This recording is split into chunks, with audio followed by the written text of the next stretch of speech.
Assalamu alaikum everyone. So I am back with another very interesting topic.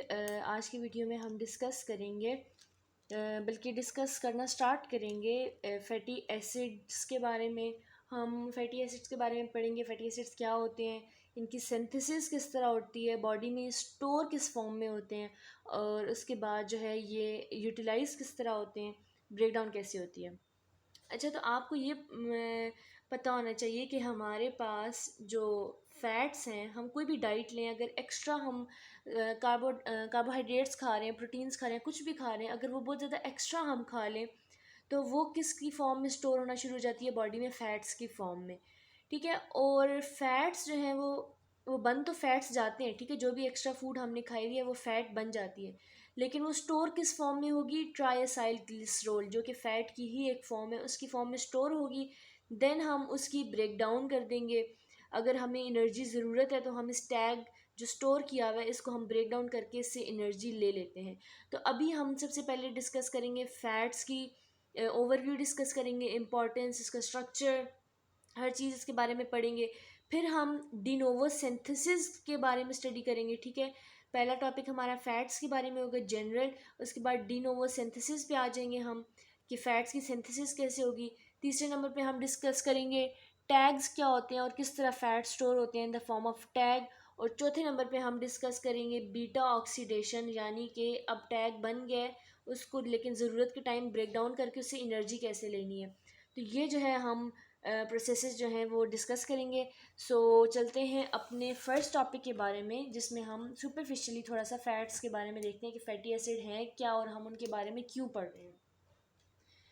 तो आपको ये बात पता होनी चाहिए कि हमारी बॉडी में जितने भी फ़ैट्स प्रेजेंट है ना, फ़ैटी एसिड या चलिए फ़ैटी एसिड कह दें, फ़ैटी एसिड हमारी बॉडी में ज़्यादातर फ्री फॉर्म में कुछ प्रेजेंट है। ठीक है, फ्री फॉर्म में प्रेजेंट है, लेकिन some of them are in esterified form. ठीक है, कुछ फैटी एसिड्स हमारे पास स्टेरिफाइड फॉर्म में प्रेजेंट है।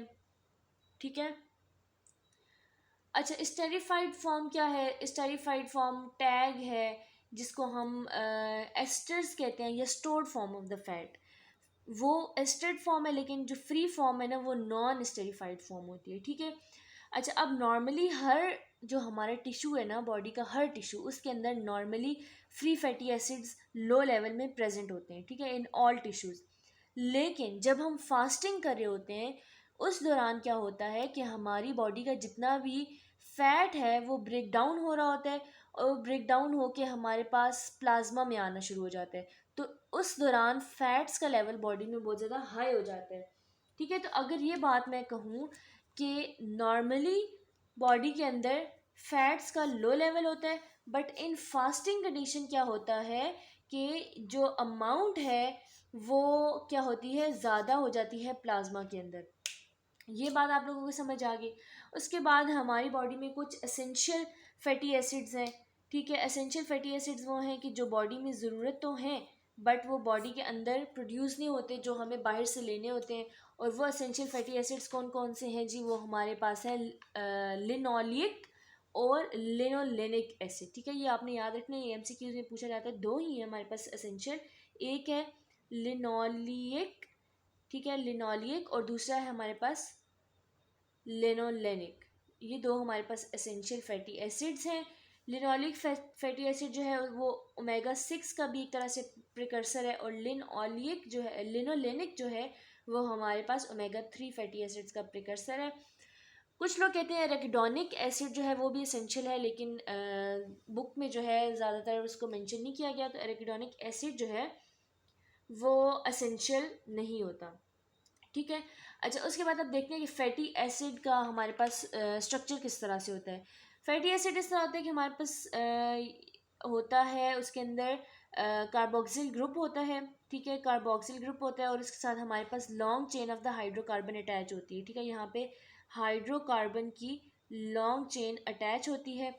अब इसके अंदर जो हाइड्रोकार्बन चेन वाला पार्ट है ना, वो हमारे पास क्या है, वो हाइड्रोफोबिक होता है। ठीक है, वो हमारे पास क्या होता है, हाइड्रोफोबिक। और जो हमारे पास कार्बोक्सिल वाला पार्ट है ये होता है हाइड्रोफिलिक। अच्छा, मैं आपको एक बात बताना भूल गई कि ये जो हमारे पास फैटी एसिड्स हैं इनकी इंपॉर्टेंस क्या है। एक तो ये हमारे पास सेल मेम्ब्रेन के अंदर प्रेजेंट होते हैं, लिपिड बाइलेयर का स्ट्रक्चर बना रहे होते हैं, इसका मतलब स्ट्रक्चरली इंपॉर्टेंट है ये फॉस्फोलिपिड्स। सेकेंडली हार्मोन्स के अंदर ये प्रेजेंट होते हैं, टैग की फॉर्म में ये स्टोर हो रहे होते हैं सेल्स के अंदर, इंसुलेशन प्रोवाइड करते हैं, और इनके मतलब काफ़ी सारे फंक्शन हैं, ठीक है। अच्छा, तो अब हम किस बारे में बात कर रहे थे कि फैटी एसिड्स के दो पार्ट होते हैं, एक हाइड्रोफोबिक पार्ट होता है इसका, और एक हाइड्रोफिलिक पार्ट होता है। जब हमारी बॉडी की जो फिजियोलॉजिकल पीएच है, फिजियोलॉजिकल पीएच में क्या होता है कि जो हमारा इसका हाइड्रोफिलिक वाला पार्ट है वो आयनाइज हो जाता है, और वो किस में कन्वर्ट हो जाता है, वो आयनाइज होकर COOH से COO और नेगेटिव चार्ज में कन्वर्ट हो जाता है, ठीक है। और ये इसकी आयनाइज्ड फॉर्म है। तो इसलिए हम ये कह सकते हैं कि ये एन आयनिक फॉर्म में भी है और न्यूट्रल फॉर्म में भी है। इसलिए इसकी जो नेचर है वो क्या है, एम्फीपैथिक नेचर है। इसकी नेचर क्या होती है, फैटी एसिड्स की नेचर क्या होती है, एम्फीपैथिक।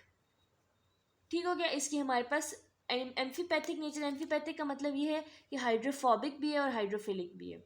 ये बात आप लोगों को समझ आ गई। अच्छा, उसके बाद आपको ये पता होना चाहिए कि जो हमारे पास फैटी एसिड्स हैं ये वाटर के अंदर इनसॉल्युबल है, हाईली इनसॉल्युबल है, ठीक है। और फैटी एसिड में ज़्यादातर ये फैटी एसिड मिलके क्या बना रहे होते हैं, लॉन्ग चेन फैटी एसिड्स बना रहे होते हैं। और long chain fatty acid body में बिल्कुल भी सॉल्युबल नहीं होते, ये हाईली इनसॉल्युबल जो है हमारे पास, हाईली इंसॉल्युबल है। अच्छा, उसके बाद ये कि अब हमारे पास फैटी एसिड ट्रांसपोर्ट किस फॉर्म में होते हैं, क्योंकि ये बिल्कुल इनसॉल्युबल है और ये बॉडी के अंदर इनको ट्रांसपोर्ट के लिए कोई एक कैरियर चाहिए होता है। तो प्लाज्मा के अंदर एल्ब्यूमिन प्रेजेंट होता है जो कि इनको अपने साथ ट्रांसपोर्ट अटैच करके ट्रांसपोर्ट प्रोवाइड करता है, और इसके अलावा ये टैग की फॉर्म में स्टोर हो रहे होते हैं, ठीक है। वो इसलिए क्योंकि इनको ट्रांसपोर्ट के लिए कोई ना कोई साथ ट्रांसपोर्टर चाहिए, बिकॉज दे आर इनसॉल्युबल, तो ये बॉडी में कहीं पे भी ट्रांसपोर्ट इजीली जो है इनके लिए पॉसिबल नहीं है। ओके, तो अब हम आ जाते हैं अपने मेन टॉपिक की तरफ जो कि है de novo synthesis of fatty acids. De novo का मतलब होता है something starting from raw form, ठीक है। जीरो से स्टार्ट होने को हम कहते हैं डी नोवो। अब फैटी एसिड की डी नोवो सिंथेसिस कैसे होती है कि हम कोई भी फैट्स खा रहे होते हैं या कार्बोहाइड्रेट्स खा रहे हैं या हमारे पास हम प्रोटीन्स खा रहे हैं। अगर हम डाइट में अपनी कार्ब्स, फैट्स और प्रोटीन्स बहुत ज़्यादा लेना शुरू कर दें तो ये क्या होते हैं, ये हमारी बॉडी में स्टोर होना शुरू हो जाते हैं in the form of fats, ठीक है। और ये कहाँ पे स्टोर होते हैं, ये या तो स्टोर होते हैं एडिपोज टिश्यूज़ के अंदर, या फिर ये स्टोर हो रहे होते हैं हमारे पास लिवर के अंदर। और इसके अलावा ये स्टोर कहाँ होते हैं, ये मेमोरी ग्लैंड्स के अंदर जो है वो कुछ हद तक जो है मेमोरी ग्लैंड्स के अंदर भी ये स्टोर हो जाते हैं। ओके, ये बात आप लोगों को समझ आ गई। अब उसके बाद मैं आप लोगों को एक साइकिल समझाऊंगी अभी कि फैटी एसिड की सिंथेसिस किस तरह होती है। उसमें मैं आपको बताऊंगी कि आपने याद कौन कौन सी चीज़ें रखनी है और कौन कौन सी चीज़ें जो है वो आपके लिए इतनी ज़्यादा इंपॉर्टेंट नहीं है, सिर्फ सुनने के लिए ज़रूरी है। तो let's start de novo synthesis of the fatty acids.